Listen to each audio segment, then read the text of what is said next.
Welcome to biology classes. This is Rachna. जैसे कि मैंने आपको प्रीवियस वीडियो में ट्रांसपोर्टेशन टॉपिक पढ़ाना शुरू किया था और इसमें बताया था कि ट्रांसपोर्टेशन टॉपिक में हम दो सब टॉपिक्स को पढ़ना था, transportation in animals and transportation in plants. तो मैंने आपको ट्रांसपोर्टेशन इन एनिमल्स पढ़ाया था और बताया था कि ट्रांसपोर्टेशन इन एनिमल्स को हम सर्कुलेटरी सिस्टम भी कहते हैं। सर्कुलेटरी सिस्टम में दो सिस्टम्स आते हैं, that is blood circulatory system and lymphatic system. Lymphatic system मैंने आपको थोड़ा ब्रीफ में समझा दिया था और ब्लड सर्कुलेटरी सिस्टम जैसे कि वो हमें डिटेल में पढ़ना है तो मैंने आपको उसके दो कंपोनेंट समझा दिए थे, blood and blood vessels. Blood में कौन कौन से कंपोनेंट्स आते हैं, आरबीसी, डब्ल्यूबीसी, प्लेटलेट, सबके फंक्शन समझाए थे। ब्लड का ओवरऑल क्या फंक्शंस होते हैं वो समझा दिया था। ब्लड वेसल्स की टाइप्स, कौन कौन से ब्लड वेसल्स होते हैं, क्या फंक्शन होता है, ये मैं आपको समझा चुकी हूँ प्रीवियस वीडियो में। अगर आपने वो वीडियो नहीं देखी है तो उसे एक बार जरूर देख लें ताकि आज का टॉपिक आपको अच्छे से समझ में आए। तो चलिए आज का टॉपिक हार्ट पढ़ना शुरू करते हैं। Heart is a muscular organ. Heart कैसा ऑर्गन है? मस्कुलर ऑर्गन है जो कि कार्डियक मसल्स से बना होता है। ठीक है, स्पेशल टाइप्स ऑफ मसल्स है कार्डियक मसल्स, उनसे जो है हार्ट बना रहता है।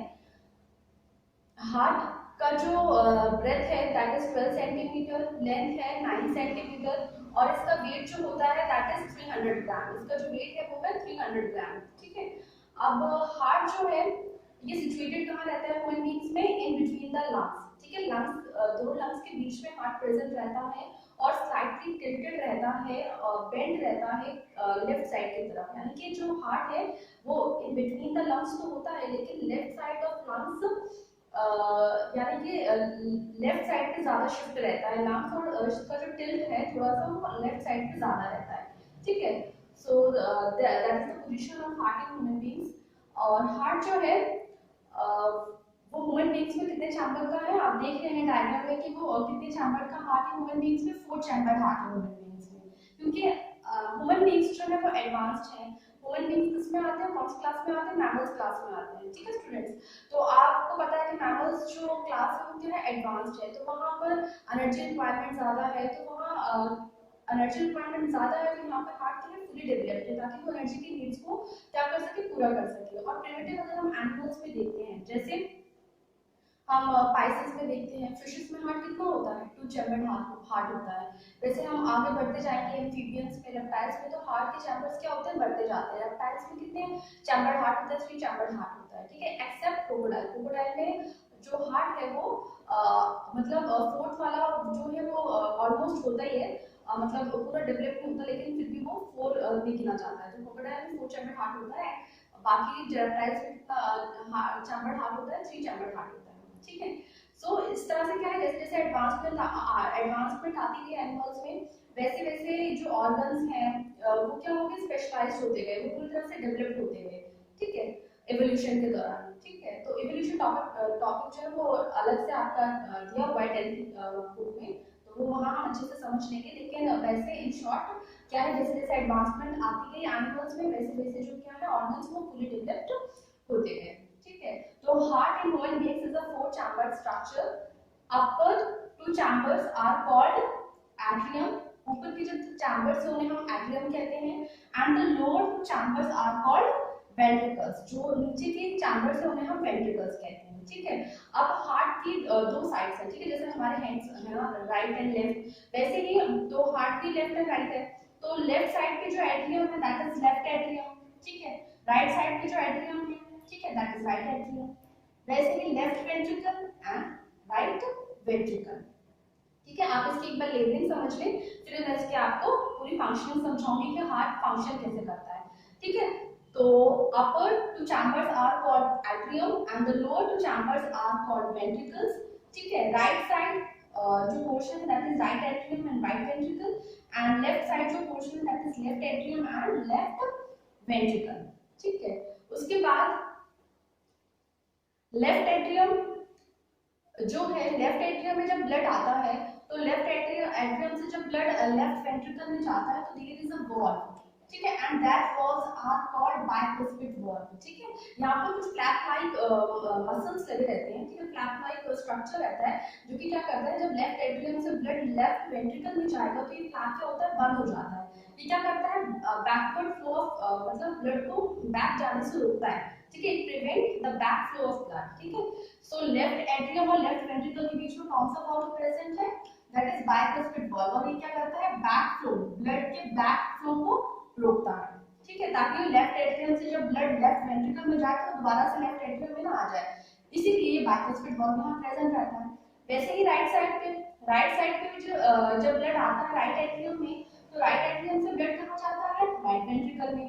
वैसे ही राइट वेंट्रिकल से भी ब्लड जो है वापस में आ जाए राइट एट्रियम में, इसके लिए यहाँ पर भी वॉल्व्स लगे रहती हैं, और इन वॉल्व्स को हम क्या कहते हैं, ट्राइकस्पिड वॉल्व, ओके। और हार्ट के जो ऊपर क्या है, एक और लेयर रहती है, ठीक है, हार्ट के मतलब हार्ट जो ऑर्गन है उसके ऊपर एक और लेयर रहती है मसल्स की, ठीक है, and that is called pericardium, जिसे हम क्या कहते हैं, पेरिकार्डियम कहते हैं, और it prevents the heart from mechanical shock, ठीक है, ये प्रोटेक्शन का काम करता है पेरिकार्डियम, ठीक है। उसके बाद देयर इज अ सेप्टम, या आप सेप्टम बना हुआ देख रहे होंगे, लेफ्ट और राइट पोर्शन को सेपरेट करने के लिए देयर इज अ सेप्टम। अब ये सेप्टम प्रेजेंट किस लिए है, इसलिए प्रेजेंट है सेप्टम क्योंकि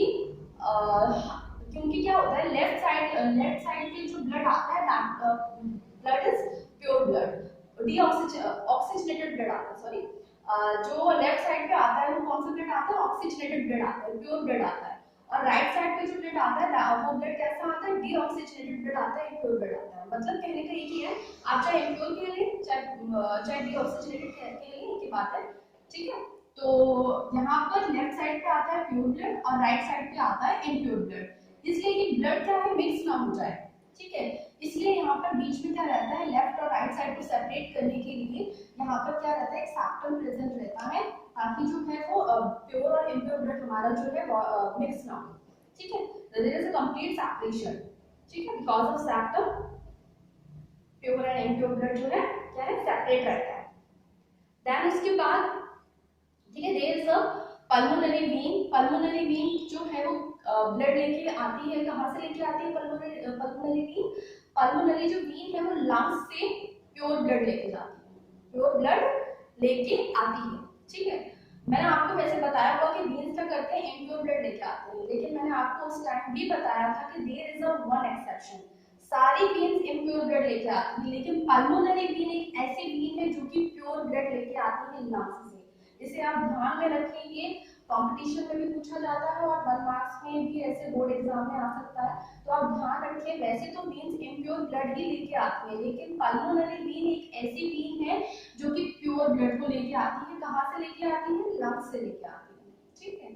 इसके बाद सुपीरियर वेना कावा क्या है, वेन है, ठीक है, सुपीरियर वेना क्या है, एक वेन का नाम है जो कि इम्प्योर ब्लड को कहाँ से लेके आती है, upper part of the body से, अपर पार्ट यानी कि जो हमारा स्कल रीजन है, स्कल रीजन में क्या आ जाएगा, हमारा हेड, आईज, नोज, नेक, ठीक है, तो यहाँ से जो इम्प्योर ब्लड लेके आने का काम कौन करता है, सुपीरियर वेना कावा जो है वो upper portion of the body से इम्प्योर ब्लड को लेके आता है।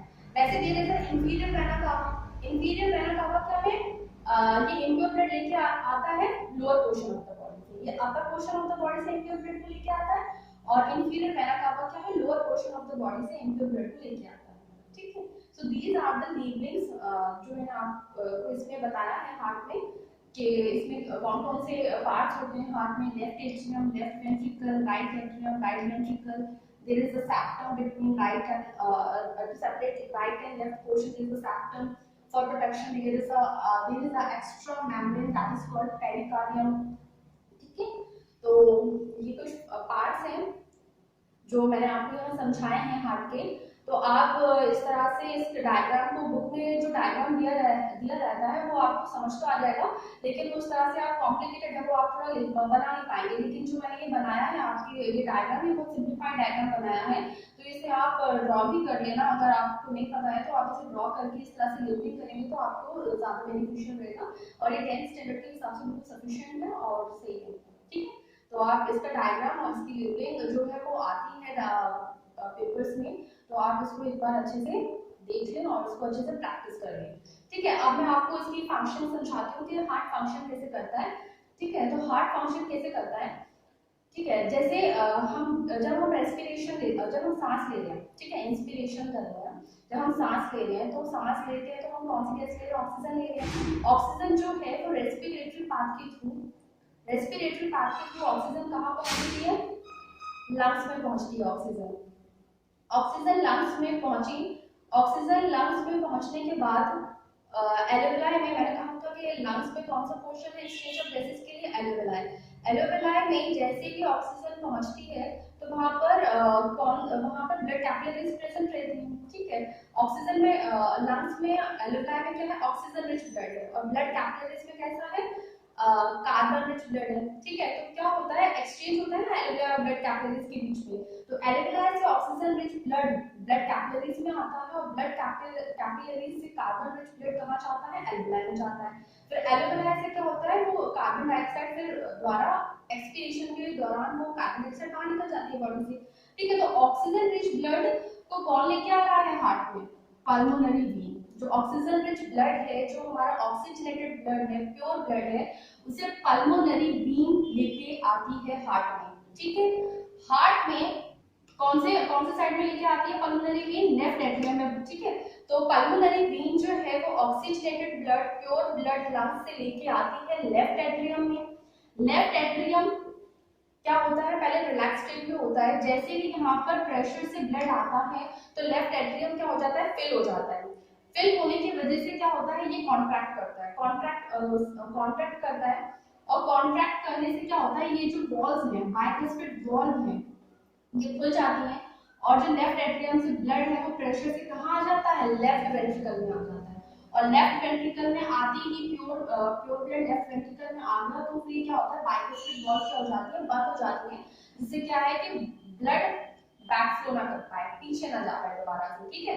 तो लेफ्ट वेंट्रिकल में जैसे ही प्योर ब्लड आया तो प्योर ब्लड यहाँ पर आने के बाद फिर क्या होता है, ठीक है, लेफ्ट लंग्स से पल्मोनरी वेन ऑक्सीजनेटेड ब्लड को लेफ्ट एट्रियम में लेके आए। लेफ्ट एट्रियम से ब्लड लेफ्ट वेंट्रिकल में गया।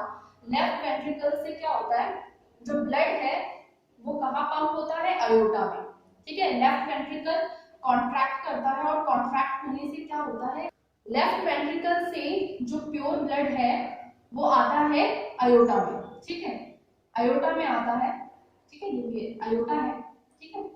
ये aorta is the largest artery in the human body, ठीक है। आप ध्यान रखें, aorta is the largest artery in the human body.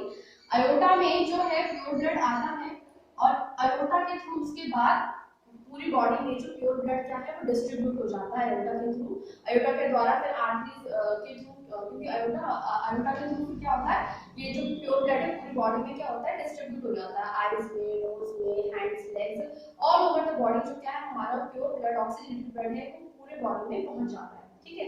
पूरी बॉडी में ऑक्सीजनेटेड ब्लड पहुंच गया। ऑक्सीजनेटेड ब्लड जो है, प्योर ब्लड जो है पूरी बॉडी में, पूरे ऑर्गन्स में, पूरे टिश्यूज में पहुंच गया। तो ऑक्सीजन पहुंचने के बाद क्या होता है, प्रोसेस कौन सा शुरू होता है, रेस्पिरेशन का प्रोसेस शुरू होता है। रेस्पिरेशन का प्रोसेस शुरू होगा तो ऑक्सीजन न्यूट्रलाइज हो जाएगा, ठीक है। ऑक्सीजन न्यूट्रलाइज किसमें हो जाएगा, फूड को ब्रेक डाउन करने में, और फूड को ब्रेक डाउन करने के बाद एनर्जी रिलीज होगी, वो एटीपी के फॉर्म में स्टोर हो जाएगी। फिर कार्बन डाइऑक्साइड बनेगी, ऑर्गन्स में फिर क्या बन जाएगा, कार्बन डाइऑक्साइड बनेगा। फिर कार्बन डाइऑक्साइड बन गया तो ब्लड कैसा हो गया, डीऑक्सीजनेटेड हो गया, ठीक है। तो डीऑक्सीजनेटेड ब्लड, इम्प्योर ब्लड जो है वो कौन लेके आता है, सुपीरियर वेना कावा। मैंने अभी आपको समझाया था कि सुपीरियर वेना कावा क्या है, upper portion of the body से, स्कल पोर्शन से क्या है, इम्प्योर ब्लड को लेके आता है राइट एट्रियम में, और इंफीरियर वेना कावा क्या है, lower portion of the body से, ठीक है, लेग्स से, थाइस से, ठीक है, यहाँ से क्या है, इम्प्योर ब्लड को लेके आता है राइट एट्रियम में, ठीक है। राइट एट्रियम में जैसे ही इम्प्योर ब्लड आया तो इम्प्योर ब्लड कहाँ फिर जाएगा, राइट एट्रियम से राइट वेंट्रिकल में, और राइट वेंट्रिकल में जैसे ही इम्प्योर ब्लड पहुंचेगा ये फ्लैप लाइक स्ट्रक्चर जो है ट्राइकस्पिड वॉल्व क्या है, ये बंद हो जाती है, ठीक है, ताकि जो ब्लड है वो बैक ना जाए, पीछे ना जाए दोबारा। और राइट वेंट्रिकल से फिर उसके बाद ब्लड जो है कहाँ जाता है, पल्मोनरी आर्टरी में जाता है। Pulmonary artery is the only artery which carries deoxygenated blood। जैसे वीन में एक एक्सेप्शन है वैसे ही आर्टरी में एक एक्सेप्शन है, ठीक है। सारी आर्टरी प्योर ब्लड लेके जाती है, लेकिन पल्मोनरी आर्टरी सिर्फ एक ऐसी आर्टरी है जो कि इम्प्योर ब्लड को लेके जाती है। कहाँ लेके जाती है? लंग्स में लेके जाती है, ताकि वो वहां जाके क्या हो जाए, वो कार्बन डाइऑक्साइड एक्सपेल कैसे हो जाए, ऑक्सीजन रिच हो जाए, दोबारा से क्या हो जाए, वो प्योर हो जाए। ठीक है, तो आपको ये ध्यान रखना है कि सारी बीन्स क्या है, इम्प्योर ब्लड लेके आती है, लेकिन पल्मोनरी बीन एक ऐसी बीन है जो कि प्योर ब्लड लेके आती है लंग्स से। वैसे ही आर्टरीज की सारी के सारी क्या है, प्योर ब्लड लेके जाती है, लेकिन पल्मोनरी आर्टरी एक ऐसी आर्टरी है जो कि इम्प्योर ब्लड लेके जाती है। ठीक है, एक्सेप्शन आप ध्यान में रखें। ठीक है, pulmonary artery is the only artery which carries deoxygenated blood to the lungs. ठीक है, तो राइट वेंट्रिकल से ब्लड कहाँ पंप होता है, ब्लड पंप होता है कहाँ पर, पल्मोनरी आर्टरी में, और पल्मोनरी आर्टरी से फिर क्या है, जो इम्प्योर ब्लड को कहाँ जाता है, लंग्स में, और लंग्स से फिर वो प्योर होके कहाँ आएगा, कौन लेके आएगा उसको, पल्मोनरी बीन लेके आएगी। तो ये जो प्रोसेस है वो कंटिन्यू होता रहेगा। ठीक है, तो पूरी साइकिल कैसे कंप्लीट हो रही है, पहले ब्लड जो है, पहले जो प्योर ब्लड है वो लेफ्ट एट्रियम में आ रहा है, फिर लेफ्ट एट्रियम से लेफ्ट वेंट्रिकल में, लेफ्ट वेंट्रिकल से अयोटा के थ्रू क्या हो रहा है, प्योर ब्लड जो है वो पूरा बॉडी में डिस्ट्रीब्यूट हो रहा है। ठीक है, थ्रू ब्लड वेसल्स। ठीक है, थ्रू ब्लड वेसल्स आर्टरीज के थ्रू जो है प्योर ब्लड क्या है, डिस्ट्रीब्यूट हो रहा है पूरे ऑर्गन्स में। फिर उसके बाद क्या है, जो इम्प्योर ब्लड बन जाता है ड्यूरिंग रेस्पिरेशन। ठीक है, कार्बन रिच ब्लड को कौन लेके आता है, superior vena cava, inferior vena cava, कहाँ लेके आता है, राइट एट्रियम में। राइट एट्रियम से ब्लड कहाँ जाता है, राइट वेंट्रिकल में, और राइट वेंट्रिकल से फिर वो प्योर होने के लिए कौन लेके जाता है, पल्मोनरी आर्टरी इम्प्योर ब्लड को लंग्स में लेके जाती है ताकि वो फिर से प्योर हो सके। ठीक है, तो ये क्या है ओवरऑल फंक्शनिंग है हार्ट की। हार्ट इस तरह से ब्लड को क्या करता है, पंप करता है इन अ पर्टिकुलर डायरेक्शन। ठीक है, हार्ट क्या है, कंटिन्यूअसली ब्लड को पंप करता है।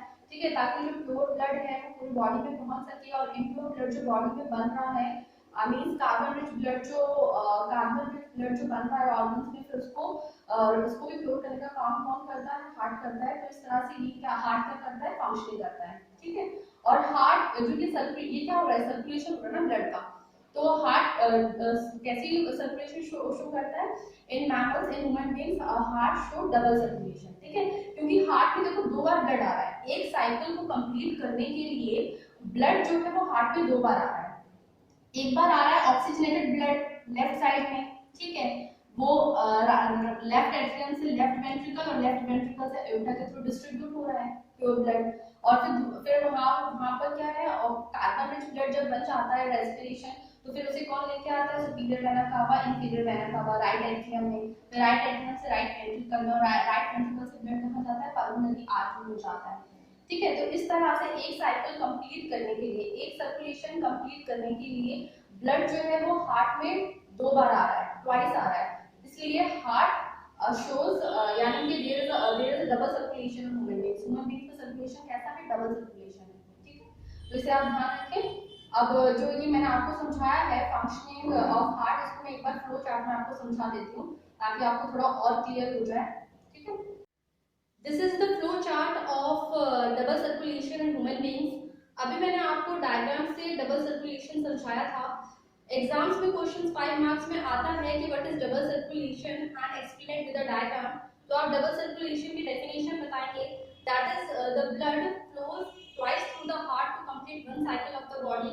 मींस जो ब्लड है वो हार्ट में 2 बार पहुंचता है, 2 बार एंटर करता है टू कंप्लीट वन साइकिल, इसलिए सर्कुलेशन कैसा है, डबल सर्कुलेशन है। ओके, और आप ये डायग्राम बना सकते हो और इसे ब्रीफली एक्सप्लेन कर सकते हैं। ठीक है, सो इसे इस फ्लो चार्ट को एक बार ब्रीफली फिर से समझ लेते हैं। डबल सर्कुलेशन वैसे मैंने आपको समझा दिया, लेकिन इस फ्लो चार्ट के थ्रू एक बार और ब्रीफ कर लेते हैं कि डबल सर्कुलेशन जो है वो लंग्स से स्टार्ट होता है। From lungs the oxygenated blood is carried by pulmonary vein. Pulmonary vein जो है ऑक्सीजनेटेड ब्लड को कहां से लेके आती है, लंग्स से लेके आती है, और जो ऑक्सीजनेटेड ब्लड को कहां पर पहुंचाती है, लेफ्ट एट्रियम में। लेफ्ट एट्रियम में जब ऑक्सीजनेटेड ब्लड पहुंचता है तो यहाँ बाइकस्पिड वॉल्व ओपन हो जाता है, और लेफ्ट एट्रियम से ब्लड कहाँ आ जाता है, लेफ्ट वेंट्रिकल में। ये बाइकस्पिड वॉल्व उसके बाद बंद हो जाती है ताकि ब्लड का बैकफ्लो ना हो। लेफ्ट वेंट्रिकल से ऑक्सीजनेटेड ब्लड कहाँ पंप होता है, आयोटा में। आयोटा क्या है, हमारी मेन आर्टरी है जो कि ऑक्सीजनेटेड ब्लड को कहाँ पर ट्रांसफर करती है, कहाँ पर ट्रांसपोर्ट करती है, ऑल बॉडी ऑर्गन्स में, ईयर्स में, लेग्स, नोज, स्टमक, एवरीवेयर। ठीक है, तो होल बॉडी ऑर्गन्स तक, और बॉडी ऑर्गन्स तक ऑक्सीजन ब्लड को पहुंचाने का काम किसका है, आर्टरीज का है। जैसे कि बॉडी ऑर्गन्स में ऑक्सीजनेटेड ब्लड पहुंचता है तो यहाँ रेस्पिरेशन का प्रोसेस शुरू होता है, ऑक्सीजन यूटिलाइज हो जाता है सिंपल फूड को ब्रेक डाउन करने में, एटीपी फॉर्मेशन होता है और ऑक्सीजन यूटिलाइज होने के बाद यहाँ पर जो ब्लड अब क्या सा हो जाता है, कार्बन रिच ब्लड हो जाता है, क्योंकि कार्बन डाइऑक्साइड प्रोड्यूस होती है रेस्पिरेशन प्रोसेस में, तो blood is now carbon rich and that blood is called deoxygenated blood. Deoxygenated blood को लेके आने का काम कौन करता है बॉडी ऑर्गन से, vena cava. Vena cava is the main vein. Vena cava जो है वो डीऑक्सीजनेटेड ब्लड को कहां पर लेके आता है, राइट एट्रियम में डीऑक्सीजनेटेड ब्लड पहुंचता है वेना कावा से, और राइट एट्रियम में यहाँ पर ट्राइकस्पिड वाल्व प्रेजेंट होती हैं जो ओपन हो जाती हैं और डीऑक्सीजनेटेड ब्लड पहुंचाता है राइट वेंट्रिकल में। फिर उसके बाद ये ट्राइकस्पिड वाल्व बंद हो जाती है राइट वेंट्रिकल से। उसके बाद डीऑक्सीजनेटेड ब्लड कहाँ पंप होता है, पल्मोनरी आर्टरी के थ्रू दोबारा से लंग्स में पंप होता है ताकि डीऑक्सीजनेटेड ब्लड का क्या हो सके, फिर से ऑक्सीजनेशन हो सके। कार्बन डाइऑक्साइड का एक्सपिरेशन प्रोसेस के थ्रू रिमूव हो जाएगी बॉडी से और जो ब्लड है वो फिर से कैसा हो जाएगा, ऑक्सीजनेटेड हो जाएगा and that cycle become continuous again and again. इस तरह से ये डबल सर्कुलेशन का जो प्रोसेस है वो अगेन एंड अगेन चलता रहता है, ठीक है। और इसके अलावा आप इसे देखेंगे कि यहाँ पर जो डबल सर्कुलेशन है उसमें भी दो पार्ट है, दैट इज पल्मोनरी सर्कुलेशन और सिस्टेमिक सर्कुलेशन। तो पल्मोनरी सर्कुलेशन कहाँ से शुरू होता है, पल्मोनरी सर्कुलेशन शुरू होता है राइट वेंट्रिकल से और खत्म होता है लेफ्ट एट्रियम में। राइट वेंट्रिकल से डीऑक्सीजनेटेड ब्लड का पल्मोनरी आर्टरी के थ्रू लंग्स में आना और लंग्स से फिर ब्लड का डीऑक्सीजनेटेड से ऑक्सीजनेशन होना और ऑक्सीजनेटेड ब्लड का फिर लेफ्ट एट्रियम में आना। यानी कि राइट वेंट्रिकल से लेफ्ट एट्रियम तक ये वाला पाथ जो है, लंग्स वाला पोर्शन जो है, यानी कि डीऑक्सीजनेटेड ब्लड का पल्मोनरी आर्टरी को लेके आना यहाँ पर लंग्स में और उसका फिर यहाँ पर क्या होता है, इस ब्लड का ऑक्सीजनेशन हो जाता है, फिर ऑक्सीजनेटेड ब्लड जो लेफ्ट एट्रियम में पहुंचता है, तो ये वाला जो सर्कुलेशन है दैट इज पल्मोनरी सर्कुलेशन। और उसके बाद जब ऑक्सीजनेटेड ब्लड लेफ्ट एट्रियम में पहुंचने के बाद ब्लड कहाँ पहुंचता है, ऑक्सीजनेटेड ब्लड लेफ्ट वेंट्रिकल में, और लेफ्ट वेंट्रिकल से राइट एट्रियम का जो ये पाथ है, ये क्या है, ये बॉडी ऑर्गन्स वाला पाथ है, ठीक है, क्योंकि यहाँ पर ऑक्सीजनेटेड ब्लड हमने पहुंचाया बॉडी ऑर्गन्स में, तो बॉडी ऑर्गन से डीऑक्सीजनेटेड ब्लड कहाँ पहुंचा, वेना कावा के थ्रू राइट एट्रियम में, दैट इज सिस्टेमिक सर्कुलेशन। तो आप इतना ध्यान रखें कि पल्मोनरी सर्कुलेशन, पल्मोनरी जो वर्ड है वो रिलेटेड होता है लंग्स से, ठीक है। Next is what is heart rate. A heart rate is the number of times your heart beats in the span of a minute। एक मिनट में हार्ट कितनी बार बीट कर रहा है, कितनी बार डबल सर्कुलेशन की साइकिल को कंप्लीट कर रहा है, that is heart rate. Heart rate को और सिंपली अगर मैं समझाऊं तो हार्ट रेट से मतलब हमारा क्या है, स्पीड से लेके किस स्पीड से जो है वो हार्ट बीट कर रहा है। Heart rate is defined as the speed at which the human heart beats, ठीक है। अब हार्ट रेट जो है वो वेरी कर सकता है, ठीक है, according to the age, sex, physical activity, disease. तो हार्ट रेट क्या है, नॉर्मल और एवरेज रेस्टिंग पर्सन में हार्ट रेट क्या होता है, हार्ट बीट के इक्वल होता है, दैट इज 72 पर मिनट, लेकिन it varies according to the age, sex and physical activity और disease, okay. So this is heart rate. Next is now heart beat. Heart beat is rhythmic expansion and contraction of heart. हार्ट के जो chambers हैं वो rhythmically continuously क्या करते हैं, expand और कॉन्ट्रैक्ट होते हैं, ठीक है। मींस जो हार्ट के चैम्बर्स हैं that is atrium and ventricles, पहले क्या होते हैं, रिलैक्स स्टेट में होते हैं, ठीक है। एट्रियम में जैसे ही ब्लड फिल होता है तो they are in a relax state, और जैसे ही एट्रियम से जो ब्लड है वो पंप होता है वेंट्रिकल्स में, तो क्या करते हैं, एट्रियम क्या होते हैं, कॉन्ट्रैक्ट करते हैं। यानी कि जब ब्लड फिल होता है तो the chambers are relaxing and when they pump the blood they are contracting, ठीक है। यानी कि जब चैम्बर्स में ब्लड फिल हो रहा है तो वो क्या है, एक्सपेंड कर रहे हैं, रिलैक्स कर रहे हैं, और जब वो ब्लड को पंप कर रहे हैं तो they are in a contraction phase. तो एक्सपेंशन और कंट्रैक्शन के अकॉर्डिंगली हार्ट बीट में दो कंपोनेंट्स हैं, that is systole and diastole. Systole में आता है कंट्रैक्शन फेज और डायस्टोल में आता है रिलैक्सेशन फेज, ठीक है। सिस्टोल कंट्रैक्शन का मतलब क्या है कि जो चैम्बर्स हैं वो ब्लड को क्या कर रहे हैं, पंप कर रहे हैं। पंप दो टाइम पे होता है, जब एट्रियम से ब्लड वेंट्रिकल्स में आता है तब पंप हो रहा है ब्लड, और जब वेंट्रिकल्स से आयोटा और पल्मोनरी आर्टरी में जब ब्लड जाता है तो ब्लड पंप हो रहा है, ठीक है। और डायस्टोल रिलैक्सेशन फेज कब होता है, वो भी दो बार होता है, जब एक बार जब एट्रियम में ब्लड आता है और दूसरी बार जब वेंट्रिकल्स में ब्लड आता है, ठीक है। तो systole is contraction phase and diastole is relaxation phase. तो कंट्रैक्शन और सिस्टोल फेज में जो साउंड आता है that is lump, and diastole relaxation phase में जो साउंड आता है that is dump. Rate of heartbeat is 72 per minute, that is equal to heart rate, and the heartbeat is listened by an instrument which is called stethoscope. What is pulse rate? The rate of throb felt in arteries due to pumping activity of left ventricle is called pulse or atrial pulse. Means जब left ventricles oxygenated blood को aorta में pump करता है तो aorta के पीछे भी aortic walls present रहती हैं ताकि जो अयोटा से ब्लड है वो लेफ्ट वेंट्रिकल में वापस ना आए। जैसे कि लेफ्ट एट्रियम से ब्लड जब पंप होता है लेफ्ट वेंट्रिकल में तो वहां पर बाइकस्पिड वॉल्व प्रेजेंट रहती है to prevent backflow of blood. वैसे ही राइट एट्रियम से जब ब्लड पंप होता है राइट वेंट्रिकल में तो वहां पर भी ट्राइकस्पिड वॉल्व प्रेजेंट रहती हैं, ठीक है, ताकि बैकफ्लो ना हो।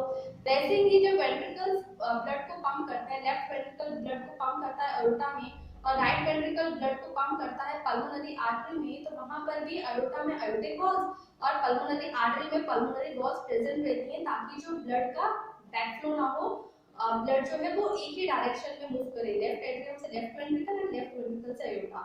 वैसे ही वहां पर भी राइट एट्रियम से राइट वेंट्रिकल और राइट वेंट्रिकल से पल्मोनरी आर्टरी में एक ही डायरेक्शन में फ्लो है, ठीक है।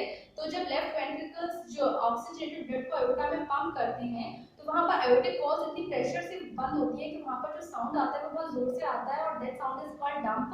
और उसको हम फील कर सकते हैं, हम महसूस कर सकते हैं सुपरफिशियल आर्टरीज जो हमारी बॉडी में प्रेजेंट रहती हैं वहां हम उसको फील कर सकते हैं और इसी को हम क्या कहते हैं, पल्स और एट्रियल पल्स कहते हैं, ठीक है।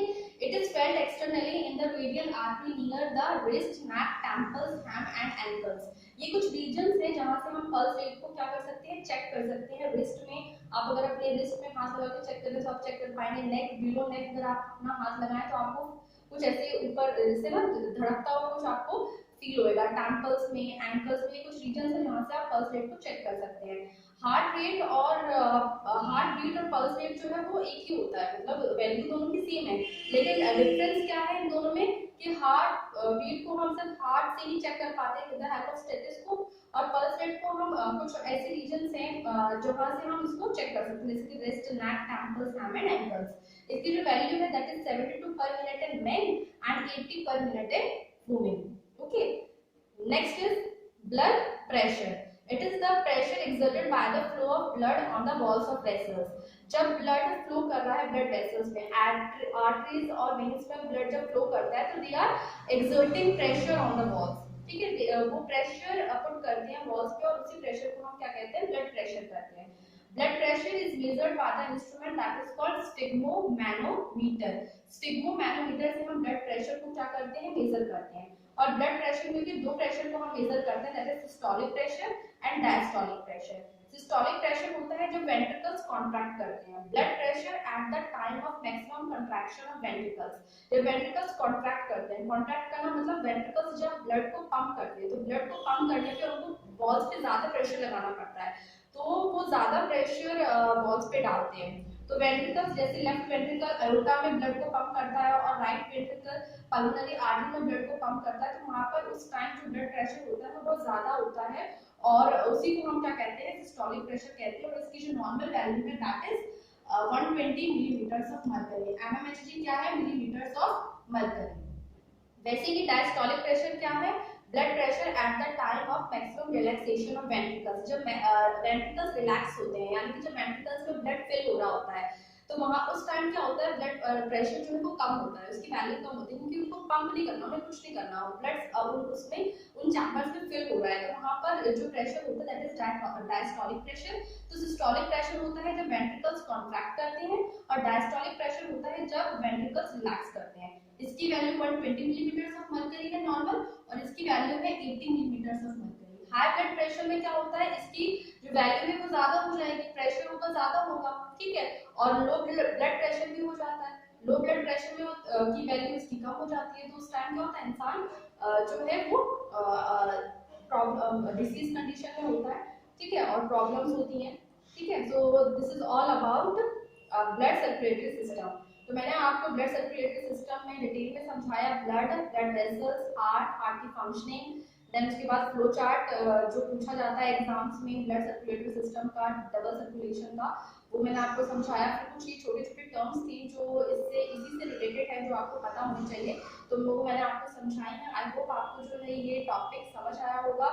नहीं समझ आया तो आप इस वीडियो को बार बार देखें ताकि आपको ये टॉपिक्स अच्छे से क्लियर हो जाए। So that's all for today, thank you.